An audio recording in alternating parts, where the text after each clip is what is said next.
Sziasztok! Újra egy videóval jelentkezem. Ezúttal nem játékot csinálunk a GameMaker-re, hanem megmutatom, hogy honnan töltsük le a GameMaker-t és hogyan is találjuk fel. Akkor nyissuk meg egy böngészőt, én most a Google Chrome-ot nyitom meg, és akkor írjuk be, hogy www.yoyogames.com, majd hát elég ennyi, majd nyomjunk egy entert. Aztán ez fog bejönni. Most én itt előre betöltöttem el lassú a netem, és akkor itt van, hogy GameMaker Studio, a Windows, nekem a Chrome-ra lefordította, de amúgy Studio, Windows, Match, meg Set. Na, és akkor ide rá kell menni, hogy a Windows, rá kell kattintani, vagyis Windows, és akkor ez fog bejönni. GameMaker 8.1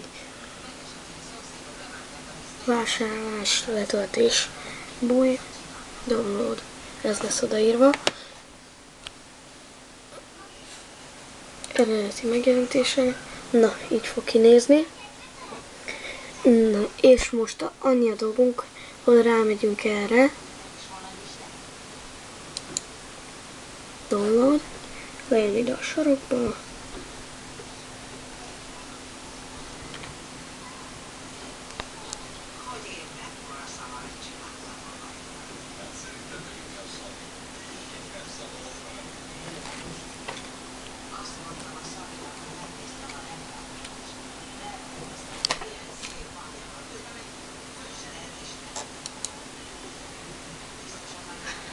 Aztán, ha letöltöttük,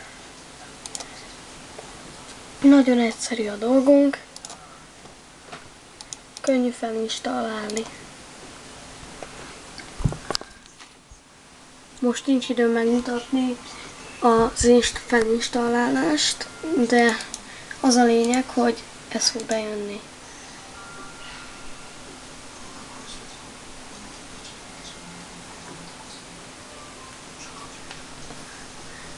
Ez most nem érdekes, és bejön a GameMaker-ünk.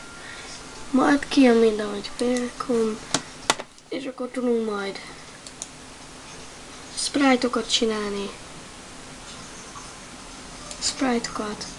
hangeffekteket betenni, hátteret, akkor a karakter mozgását, hát ilyen neveket, időben, hát hogy mennyi időd legyen megcsinálni a pályát, akkor Objected, amivel beprogramozhatjuk a karakter járását és egyéb dolgokat, majd pályát, és így tovább, aztán a lejátszáshoz, a játékunkhoz, aztán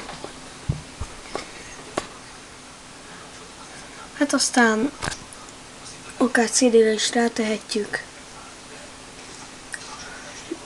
Hát ennyi. Köszönöm, hogy megnéztétek, sziasztok!